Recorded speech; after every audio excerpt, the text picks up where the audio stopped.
इसरो यानी Indian space research organisation. ISRO पूरी दुनिया में अपने सटीक स्ट्रैटेजीज और एफिशिएंट मिशंस के लिए जाना जाता है। यानी जिस काम को hundred of millions of dollars लगाकर कई देश नहीं कर पाते, उसी काम को बजट में हमारे वैज्ञानिकों के इंटेलिजेंट दिमाग के चलते इंडिया का इसरो उसी काम को बड़े ही एफिशिएंट तरीके से कर देता है। साल 2008 में चांद पर सबसे पहले वाटर यानी पानी भी इसरो ने ही सबसे पहले खोजा था। और स्पेस की इस इनग्निमैटिक मिस्ट्रीज को एक्सप्लोर करने में इसरो बहुत ज्यादा इंटरेस्टेड है। इसरो के ऐसे कई अपकमिंग प्लान्स हैं जो कि बहुत ही ज्यादा इंसेन है, जिसके बारे में आपको पता होना ही चाहिए। अभी तक भारत का कोई भी मिशन सूरज को लेकर नहीं हुआ था, लेकिन अभी हाल ही में आदित्य L1 को लॉन्च किया गया। ये उस यान का नाम है, उस पहले भारतीय यान का, जो कि मिशन टू द सन है।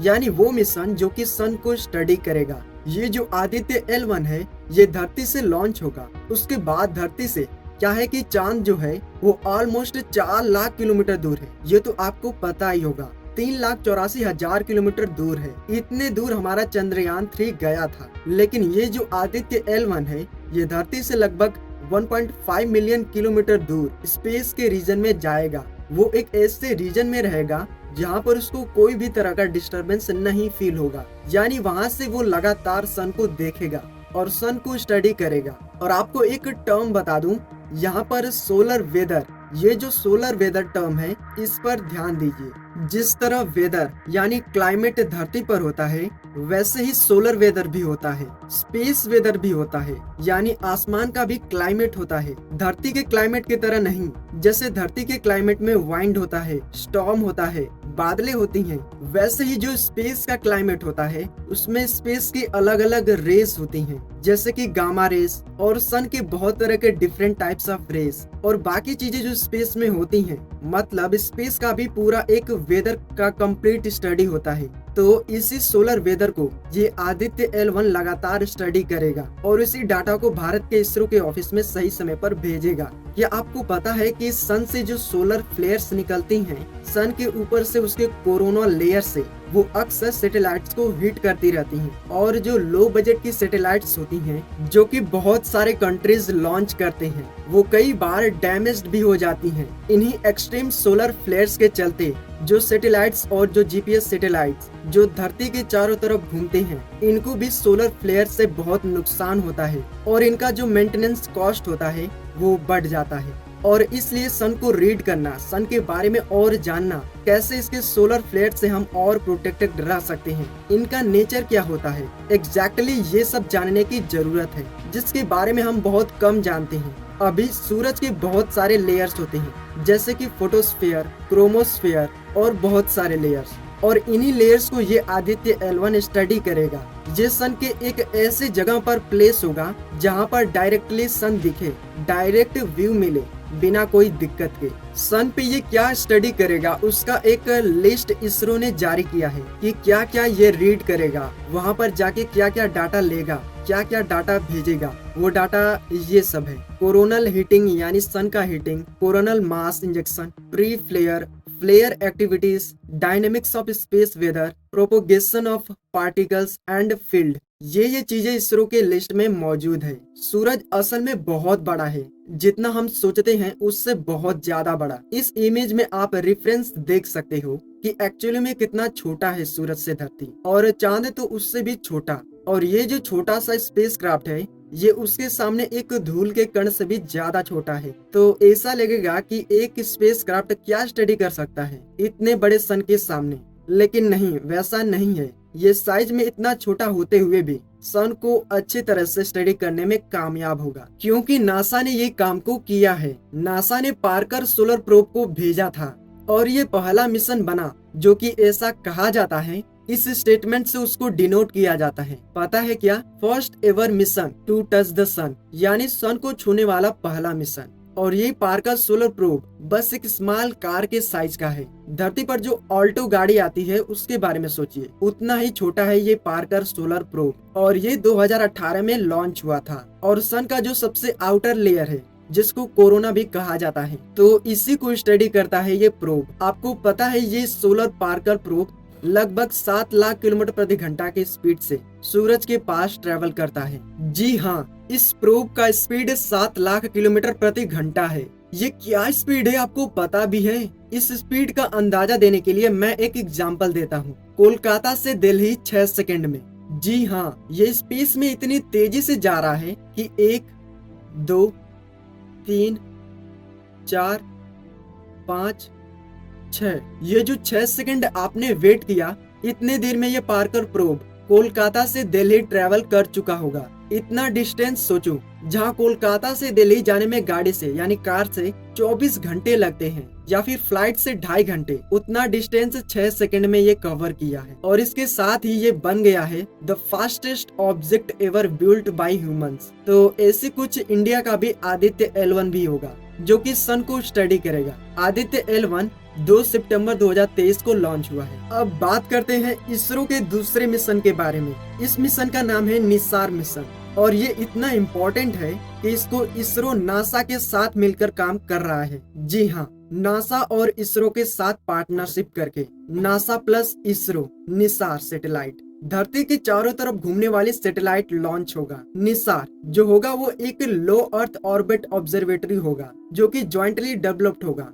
नासा और इसरो के द्वारा। निसार जो है वो हर 12 दिनों में पूरे धरती की इंस्पेक्शन करेगा, जो कि पूरा इंटायर ग्लोब है, इसमें क्या चल रहा है, जैसे कि धरती के इकोसिस्टम में क्या चेंजेस हो रहे हैं, जो बर्फ मौजूद है आइस मास उसका स्टेटस क्या है, कितना आइस पिघला एज कम्पेयर टू पिछले 12 दिनों में, सी लेवल कितना बढ़ा, और बहुत सारे टेक्नोलॉजिकल डिवाइसेस के जरिए ये भी पता होगा कि ग्राउंड वाटर में क्या चेंजेस हुए हैं, या फिर अर्थक्वेक कहाँ आ सकते हैं, सुनामीज कहाँ आ सकती हैं, वॉल्केनोस कहाँ आने के चांसेस हैं, लैंडस्लाइड्स कहाँ कहाँ हो सकती हैं। इन चीजों को प्रिडिक्ट भी करेगा ये ऑब्जर्वेटरी। और इसके अंदर टेक्नोलॉजी नासा और इसरो दोनों मिलकर डेवलप कर रहे हैं। इसके अंदर सब कुछ एकदम अभी के स्टेटस के हिसाब से हाईटेक होगा, जैसे कि सुपर हाई रेजोल्यूशन फोटोज।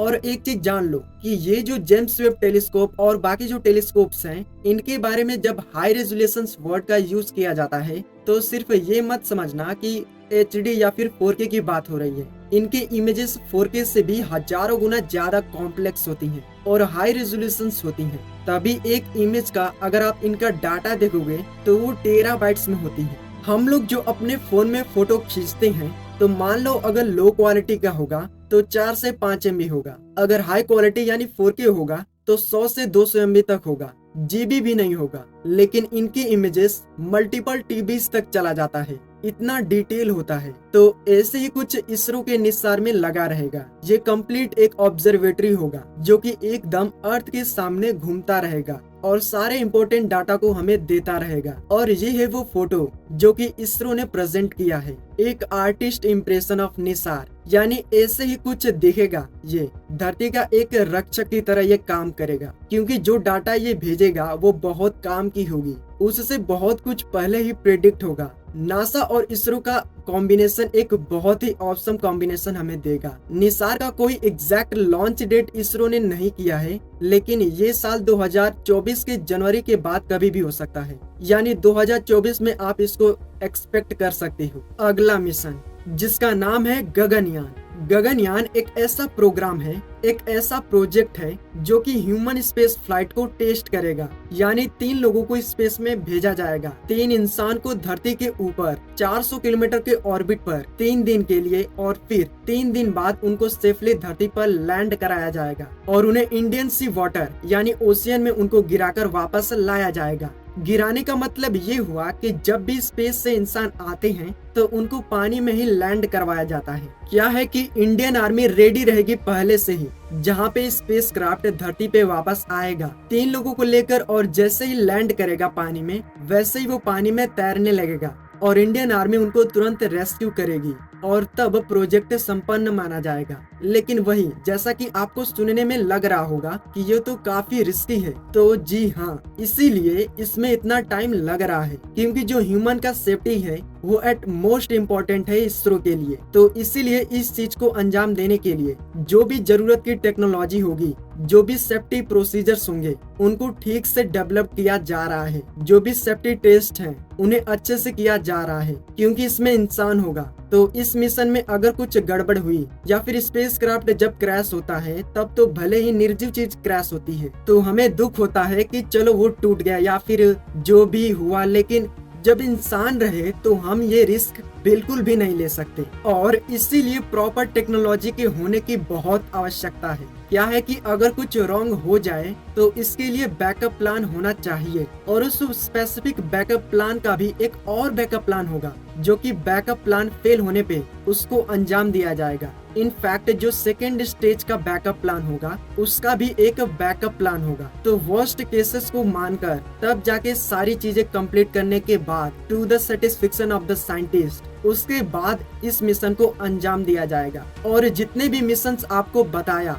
उसमें गगनयान सबसे इम्पोर्टेंट है। जिस टाइम ये लॉन्च हो रहा होगा तब उस टाइम बहुत बहुत ज्यादा इम्पोर्टेंट पल होगा भारत के लिए। गगनयान जो कि एक मैन मेड मिशन है, ये सक्सेसफुल अगर होता है, जो कि मैं पर्सनली कॉन्फिडेंट हूँ कि ये हो ही जाएगा, क्योंकि गगनयान में क्या होगा कि पहले फेज में डमीज को स्पेस में भेजा जाएगा टेस्टिंग पर्पस के लिए। जी हाँ, रियल इंसान के पहले फेक इंसान को भेजा जाएगा वहाँ पर अनमैन्ड फ्लाइट, और बाद में तीसरी बार तब जाके 3 भारतीयों को सेंड किया जाएगा, यानी ह्यूमन स्पेस फ्लाइट। और इसके लिए रसिया भी इंडिया की हेल्प कर रहा है। रसिया के वैज्ञानिक ट्रेनिंग दे रहे हैं। गगनयान की लॉन्च डेट की बात करें तो इसका जो दोनों फेज हैं, पहला डमी वाला और दूसरा मैन्ड मिशन, तो ये दोनों शुरू हो जाएगा अप्रैल 2024 से। इसका कोई एग्जैक्ट डेट तो नहीं आया है, लेकिन इसरो के साइंटिस्ट ये कह रहे हैं कि हम एक्सपेक्ट कर सकते हैं 2024 से 2025 के बीच में गगनयान को। अगला मिशन शुक्रयान। शुक्र यानी प्लेनेट वीनस, सन के सबसे पास मर्क्यूरी प्लेनेट है। उसके बाद वीनस प्लेनेट आता है, और इसी प्लेनेट को स्टडी करने के लिए भारत का पहला यान जिसका नाम है शुक्रयान वो लॉन्च होने वाला है। और ये कोई लैंडिंग मिशन नहीं होगा, यानी वहाँ पर कोई यान उतरेगा नहीं, बल्कि ये एक ऑर्बिटर मिशन होगा, यानी वीनस प्लेनेट के चारों तरफ ऑर्बिट करेगा। क्योंकि वीनस प्लेनेट का जो कंडीशन है वो बहुत ही ज्यादा इनसेन है। वहाँ पर गैसियस क्लाउड्स हैं बहुत ज्यादा मात्रा में, जिसके चलते वहाँ पर लैंड करना बहुत मुश्किल है। लैंड करने वाले भी ऑफ कोर्स मिशन आएगी, लेकिन उसके पहले धीरे धीरे हम प्रोग्रेस कर रहे हैं। और जो पहला कदम है, यानी वीनस पे पहला ऑर्बिटर भेज देना, यानी भारत का पहला ऑर्बिटर, क्योंकि वीनस को स्टडी करने ये अब इसरो करने जा रहा है शुक्रयान के साथ। और वहाँ हाई रेजोल्यूशन इमेजेस को और वीडियोस को धरती पर भेजेगा, और वहाँ की सारी टेक्निकल डाटा जो कि साइंस के लिए हेल्पफुल होगी उन सब को लेके आएगा। तो ये थे इसरो के कुछ इंटरेस्टिंग अपकमिंग मिशन। और हाँ, इसका लॉन्च डेट दिसंबर 2024 दिखा रहा है। अगर आपको ये जानना है कि हम भविष्य में जा सकते हैं या क्या टाइम ट्रेवल पॉसिबल है, तो ये वीडियो आप देख सकते हैं।